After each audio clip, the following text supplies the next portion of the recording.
បាទជំរាបសួរដល់ពុកម៉ែបងប្អូនទាំងអស់គ្នានៅថ្ងៃនេះគឺខ្ញុំនឹងបង្ហាញជូននៅបញ្ហាមួយគឺមូលហេតុអ្វីខ្លះដែលបណ្ដាលឲ្យស្រូវស្ងួតដើមតើពុកម៉ែបងប្អូនធ្លាប់ជួបស្រូវនៅសភាពបែបនេះដែរទេហើយឆ្ងល់ទេតើបណ្ដាលមកពីអ្វីតាមការតាមដាននិងការស្រាវជ្រាវរាវរកនៅមន្ទិលសង្ស័យទាំងអស់នេះខ្ញុំរកឃើញនៅ4ចំណុចដែលស្របនោះមានន័យថាមិនមែនមានតែ4ចំណុចហ្នឹងទេគឺមានច្រើនទៅទៀតក៏ប៉ុន្តែ4ចំណុចនេះ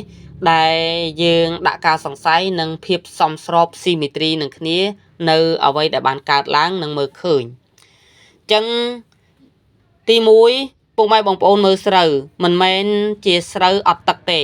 ស្ងួតនេះគឺស្តៀងនឹងស្រូវអត់ទឹកប៉ុន្តែដីនៅមានសំណើមហើយ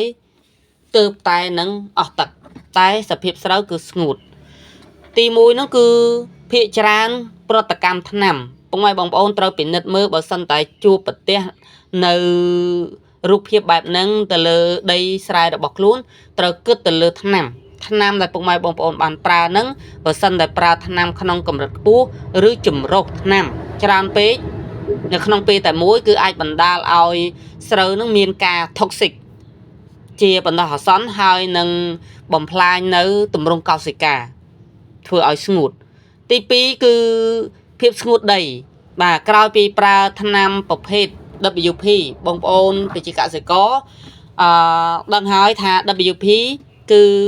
អាចប៉ះពាល់នៅបរិស្ថានច្រើនបើសិនតែយើងប្រើប្រាស់មិនត្រូវបទដ្ឋានពិសេសគឺការលាយផ្សំនឹងឯងបាទគឺវាអាចនឹង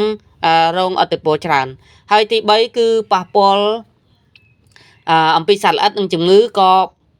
ដែលបណ្ដាលមកពីបញ្ហាទាំងអស់នោះវាប្រហារធ្វើឲ្យស្រូវក៏មានបញ្ហាខ្សោយហើយក៏បាត់បង់សំណើមផងដែរ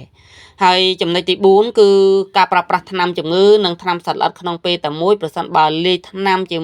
មួយថ្នាំផ្សេងៗអាចបណ្ដាលឲ្យមានផលប៉ះពាល់ស្របនឹងទឹកសារធាតុចិញ្ចឹមមិនគ្រប់គ្រាន់នោះ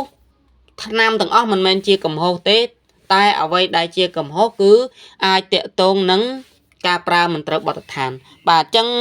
អរគុណបើសិនតែគិតថាវីដេអូនេះមានប្រយោជន៍សូមជួយ follow page follow TikTok និង subscribe channel YouTube របស់ខ្ញុំបាទម្នាក់មួយខ្ញុំបាទនឹងមានវីដេអូជាច្រើនទៀតដើម្បីឲ្យពុកម៉ែបងប្អូនទស្សនានិងស្វែងយល់ពីអត្ថប្រយោជន៍ដើម្បីការពារនូវទិន្នផលកុំឲ្យធ្លាក់ចុះឬក៏ខាតថ្លៃដើមទុនជាដើមពេលដែលប្រើប្រាស់ហើយពុកម៉ែបងប្អូនអាចតាក់ទងមកខ្ញុំបាទប្រឹក្សាឲ្យក៏ថ្លៃឬក៏ត្រូវការជាវជីថ្នាំកសិកម្មពីយើងខ្ញុំគឺខ្ញុំមានទាំងប្រភេទជីទឹកគ្រាប់និងថ្នាំការពារជំងឺសត្វល្អិតផ្សេងៗដែលជួយឲ្យដំណាំមានសុខភាពល្អនិងបាននូវទិន្នផលខ្ពស់ផងដែរបាទអញ្ចឹងខណៈពេលនេះគឺអរគុណជម្រាបលាជួបខ្ញុំនៅវីដេអូក្រោយៗទៀតកុំភ្លេចតាក់ទងមកខ្ញុំបាទតាមរយៈលេខទូរស័ព្ទនិង Telegram